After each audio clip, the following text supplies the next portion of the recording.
சொல்லுங்கள். ஒன்றும் இல்லை, என் பையன் பக்கத்தில் இருக்க ஜூஸ் கடைக்கு அவன் ஃப்ரெண்ட்ஸோடு போயிருக்கான். ஹெல்மெட்டை மறந்து போயிட்டான். இதை அவங்ககிட்ட கொஞ்சம் கொடுத்துட முடியுமா? அதுக்கு வேறு டைம் ஆச்சு.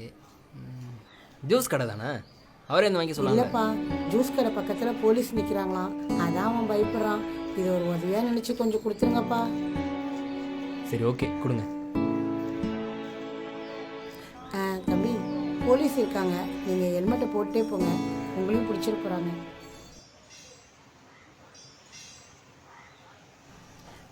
இங்கேருந்து 3ஆவது தெருவில் ஒரு விநாயகர் கோயில் இருக்கும், அது பக்கத்தில் இருக்க ஜூஸ் கடையில் தான் இருக்கும். தேங்க்ஸ்.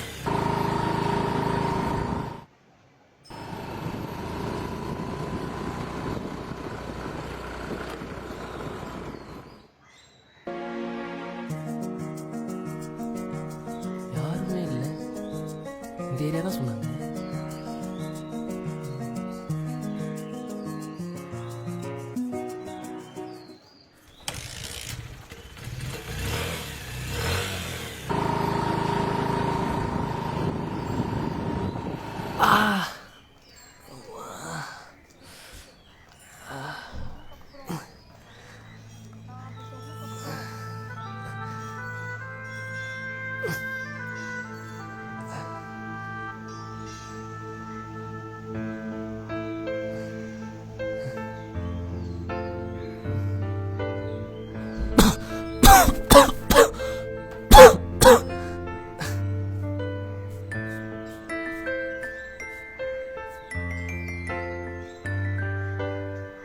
சொல்டா.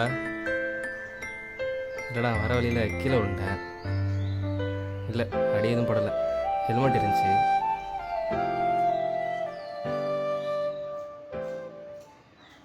அந்த விநாயகர் கோயில் பக்கத்தில் இருக்க ஜூஸ் கடையில் தான் இருப்பான், கொடுத்துருக்கா. சரிம்மா.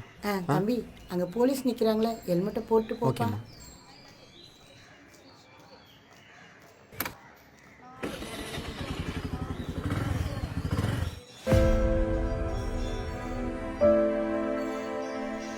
என்ன பண்ணிகிட்ருக்கீங்க? அந்த ஜூஸ் கடையில் என் பையன் நிற்பான், அவன்கிட்ட போய் ஹெல்மெட்டை கொடுத்துன்னு என்கிட்ட சொன்னீங்க. அங்கே போய் பார்த்தா யாருமே இல்லை. இன்றைக்கி இவங்ககிட்ட இதே சொல்லி அனுப்புகிறீங்க. எதுக்கு இதெல்லாம் பண்ணுறீங்க? இல்லைப்பா, 6 மாதத்துக்கு முன்னாடி என் பையன் ஜூஸ் குடிச்சிட்டு வரேன்னு சொல்லி அவன் ஃப்ரெண்ட்ஸோட கடைக்கு போனான். போன இடத்துல ஆக்சிடெண்ட்டில் அவன் இறந்துட்டான். டாக்டர் சொன்னாங்க ஹெல்மெட் போட்டிருந்தா அவனை காப்பாற்றிருக்கலான்னு. அவன் போனதுக்கப்புறம் என் வாழ்க்கையே போயிடுச்சு. என் சந்தோஷமே அவன்தான். அவன் இல்லாமல் என்னால் நிம்மதியாகவே இருக்க முடியல. அப்போ தான் ஒரு நாள் தோணுச்சு, ஒரு அம்மாவாக நான் பட்ட கஷ்டத்தை இன்னொரு அம்மா படக்கூடாதுன்னு தான் இந்த மாதிரி ஹெல்மெட் போடாமல் வர பசங்களுக்கு என்னால் முடிஞ்ச உதவியாக இந்த ஹெல்மெட்டை கொடுத்துட்ருப்பேன். இதை நீங்கள் முன்னாடியே என்கிட்ட சொல்லியிருக்கலாமே. இந்த காலத்து பசங்க ஹெல்மெட் போட்டு போன்னு சொன்னால் யார்ப்பா கேட்குறா? அதான் நான் பொய் சொல்லி கொடுத்துட்டுருக்கேன். நேற்று நீங்கள் மட்டும் எனக்கு ஹெல்மெட் கொடுக்காம இருந்திருந்தா என் நிலைமை ரொம்ப மோசமாக இருக்கும். அந்த மாதிரிலாம் எதுவும் ஆகாதுப்பா. ஆனால் இனிமேல் ஹெல்மெட் போடாமல் வண்டி ஓட்டாத. ஏன்னா அப்பா அம்மாங்களுக்கு அவங்க பசங்க இல்லாமல் வாழ்கிற வாழ்க்கை நரகம்ப்பா. அது என்னன்னு உணர்ந்து தான் நான் சொல்கிறேன். கண்டிப்பாம்மா, இனிமேல் ஹெல்மெட் போடாமல் வண்டி ஓட்ட மாட்டேன்.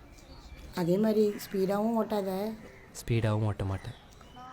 சரிம்மா, நான் போயிட்டு வரேன். பார்த்து போ.